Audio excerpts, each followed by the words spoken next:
3 August 24-এ প্রথম আমি কুমিল্লায় গুলি খাই। আমার মায়ের খুব শখ ছিল যে আমার ছেলে বড় হয়ে আর্মির একটা অফিসার হয়ে এই দেশের সেবা করবে।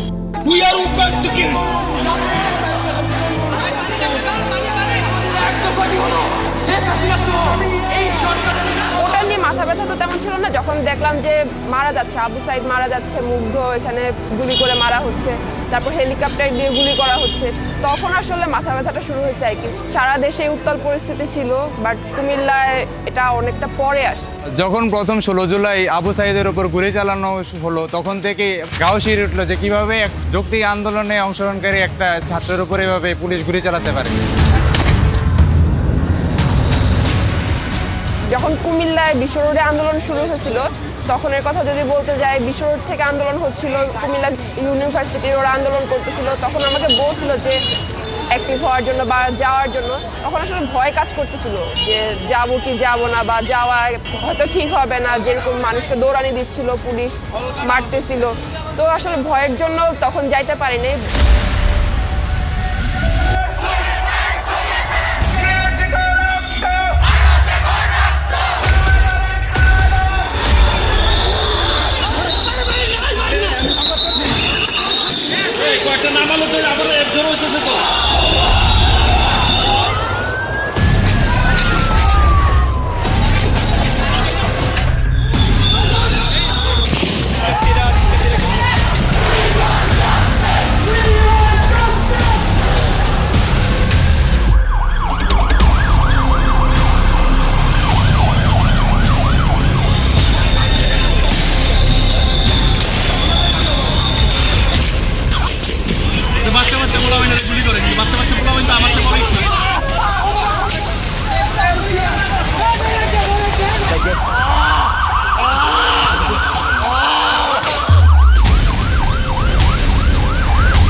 আমাদের কুমিল্লা ইউনিভার্সিটির বড় ভাইদেরকে ক্যাম্পাস থেকে বের হতে দেওয়া হচ্ছিল না।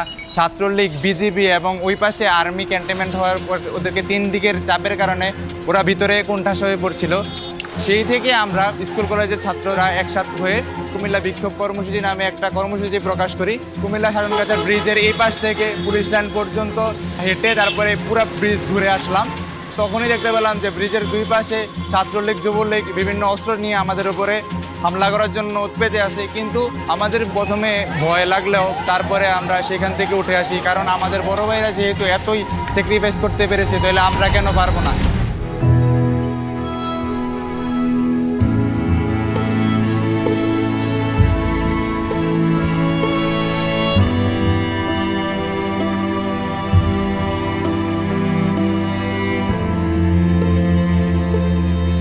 আমার সাহেব সেনাবাহিনী চাকরি করে, আমি গৃহিণী। 3টা মেয়ে হয়েছে আমার। পরপর 3টা মেয়ের সময় আল্লাহর কাছ থেকে একটা ছেলে জন্য অনেক আশাবাদী ছিলাম। যাক, আল্লাহর অশেষ মেহেরবানি, আমাকে আল্লাহ একটা ছেলে দান করছে। তো মেয়ের থেকে আমার একটা চিন্তা ছিল যে আমি ছেলেটারে সেনাবাহিনী বা বিমান বাহিনী, নৌবাহিনীর অফিসার বানাবো, এরকম একটা চিন্তা ভাবনা আমার। এটাই বড় কল্পনা। প্রথম তো এত ঘরে ঝামেলা হয় নাই, বাইরে ঝামেলা হয়েছে, ছেলেরে আটকায় রাখতেছে, সেই করে মারধর করতেছে, বহুত তো খবরে দেখতেছি। তো ওই থেকে একটা আতঙ্ক ভিতরে আইসা যায় যে কখন জানি কি হয়, কখন জানি কি হয়। ওরে খালি বারবার সাবধান করি। ও আমার উত্তর দেয়, আম্মু তোমার না 3 মেয়ের পর আমি একজন হয়েছি, কিন্তু এখন তো ঘরে ঘরে একটা ছেলে একটা মেয়ে থাকে। সবাই যদি একটা ছেলে করে ঘরে বসে থাকে, তাহলে আন্দোলন করবে কেটা, বাইর হবে কেটা। পুরো সময়টাতে ওরা প্রায় 1 সপ্তাহের মতো নেটটা বন্ধ করে রাখছিল আর উল্টাপাল্টা কথা বলতেছিল। তো ওইগুলো শোনার পর আসলে মনে হচ্ছিল যে এখন যদি এটাকে সমাধান না করা হয়, এটা আর কখনোই সমাধান হবে না। যেভাবে হামলা করতেছিল বা যেভাবে বাচ্চাদেরকে সহজ ছাড় দিচ্ছিল না, তো ওই ভিডিওগুলো যখন দেখতেছিলাম, যেভাবে গুলি করে রাস্তাঘাটে মানুষ মারতেছিল, যেভাবে সবাই সাহসের সাথে ওইটা উপেক্ষা করে সামনে আগায় যাচ্ছিল, তখন এটা দেখে আসলে মনে হচ্ছিল যে কিছু না হোক অন্তত যাই। ঠিক আছে, যাওয়াটা উচিত, যাওয়াটা ফরজ, অবশ্যই যাওয়া দরকার। তখন আমাদের ভিতরে স্টুডেন্টরা মিলে যোগাযোগ রক্ষার জন্য সমন্বয়ক ভাইদের আদেশ পুরো বাংলাদেশ জুড়ে ছড়ায় যাওয়ার জন্য আমরা বিভিন্ন টেলিগ্রাম গ্রুপ এবং মেসেঞ্জারের গ্রুপের মাধ্যমে এগুলো করি, এবং ভিপিএনের মাধ্যমে বিভিন্ন গ্রুপ তৈরি করে সব আদেশ নির্দেশ ও কর্মসূচিগুলো দেশের বিভিন্ন প্রান্তে পৌঁছাতে থাকি, যেন আমরা একের পর এক কর্মসূচির মাধ্যমে আমরা ফ্যাসিবাদকে একদম নির্মূল করতে পারি।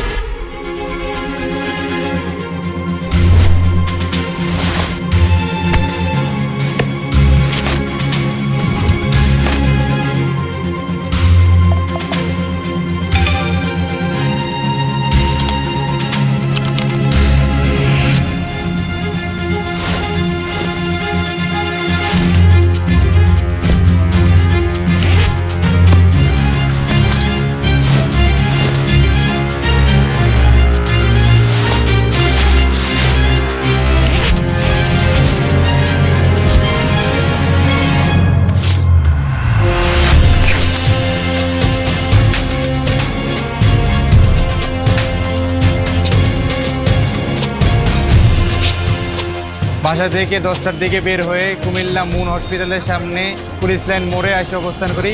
তখন আমরা সব নগণ্য সংখ্যা ছিলাম। আমরা গুটি কয়েক স্টুডেন্ট ছাত্রলীগ আওয়ামী লীগের বিরুদ্ধে আন্দোলন চালিয়ে যাচ্ছিলাম, তাদেরকে প্রতিরোধ করতেছিলাম। তারাও আমাদের উপর ধাওয়া পাল্টা ধাওয়া করা শুরু করে। দুই পাশ থেকে আমাদের স্টুডেন্টদের আটকে রেখেছিল, আবার কুমিল্লা জেলা স্কুলে আমাদের স্টুডেন্টদের আটকে রেখেছিল।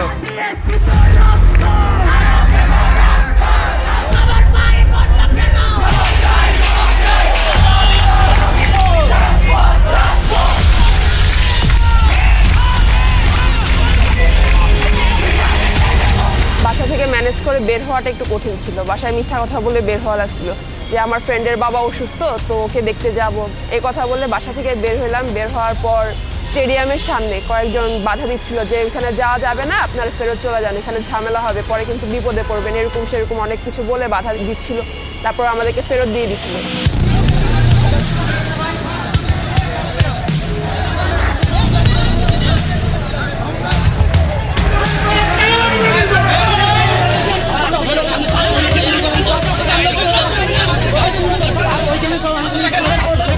তো জিলা স্কুলে যখন যেতে পারি না, আমরা ঘুরে কান্দির পাড়ে যাচ্ছিলাম। আমাদেরকে কয়েকজন আটকাইছিল, অটো থেকে নামাই দিচ্ছিল, বলছিল কান্দির পাড়ে যাওয়া যাবে না। তো ঘুরে কান্দির পাড়ে যে সাততলা চত্বরে, ওইখানে দেখতেছি একটা বড় আন্দোলন হচ্ছে। তো ওইখানে গিয়ে আমরা আন্দোলনের সাথে যুক্ত হয়েছিলাম। হঠাৎ করে দেখা গেল ইট পাটকেল মেরে, ককটেল টকটেল মেরে, তখন ওইখান থেকে সবাইকে ছত্রভঙ্গ করে।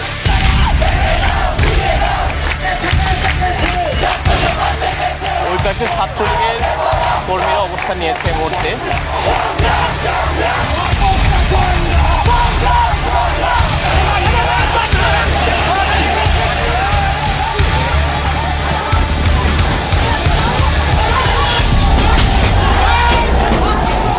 কুমিল্লা যে এত বড় আন্দোলন হইতেছে এটা কিন্তু আমি ভালো করে জানি না।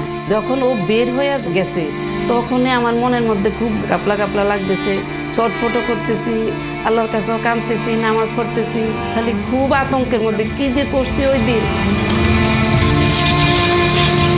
3টার দিকে একটা খবর আসলো, ওর বলতেছে আন্টি কুচাইতলী হাসপাতালে আসেন। গিয়ে তো দেখি আমার ছেলে বেডে। তো ঈদগাহে এখানে অনেকগুলো মেয়ে বসে বসে স্লোগান দিচ্ছিল, আন্দোলন করতেছিল। তো এখানে আমরাও বসে স্লোগান টোগান দিলাম। অনেক আন্টিরা নাস্তা টাস্তা দিচ্ছিল, জুস দিচ্ছিল, তো আমরা এগুলো নিলাম। পুলিশ লাইনে যাওয়ার জন্য সবচেয়ে বড় মিছিল যেটা, এটা জিলা স্কুল থেকে বের হইলো।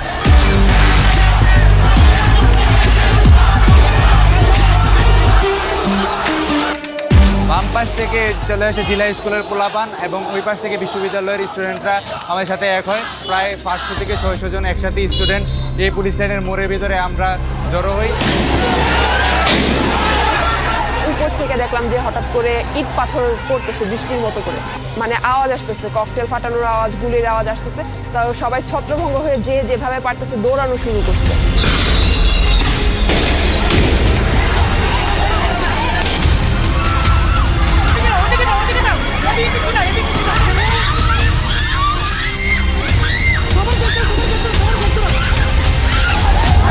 সকাল থেকেই শিক্ষার্থীদের কর্মসূচিতে যুবলীগ ছাত্রলীগের কর্মীরা দফায় দফায় হামলা চালিয়েছে বলে অভিযোগ পাওয়া গেছে। হামলায় অন্তত 25 জন আহত হয়েছেন।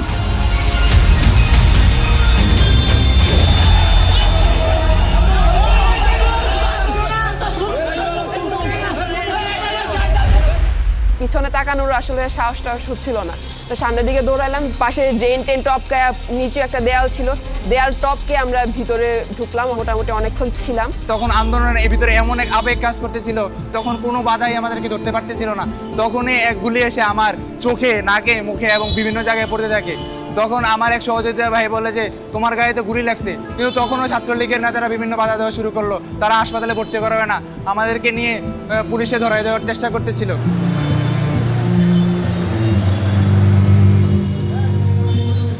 ভালো চোখটা দেখে ডাক্তার চিকিৎসা দিয়ে উঠছে, বলে দেখেন চিকিৎসা করতে বাইরে যাইতে পারবেন, কোনো ক্লাব হবে না, চোখটা তুলে ফেলতে হবে।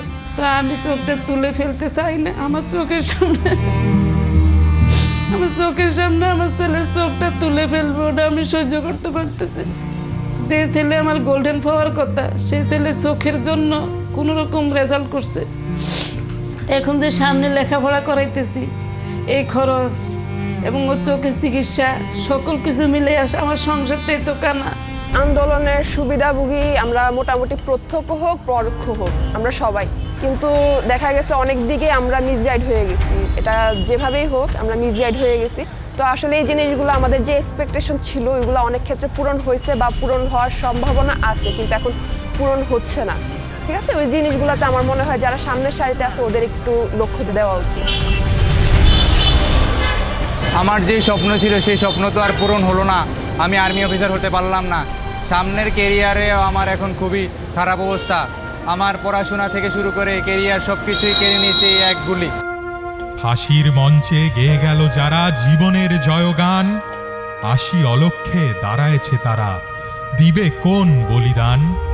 আজি পরীক্ষা জাতির অথবা জাতের করিবে ত্রাণ, দুলিতেছে তরি ফুলিতেছে জল, কান্ডারি হুঁশিয়ার, কান্ডারি হুঁশিয়ার।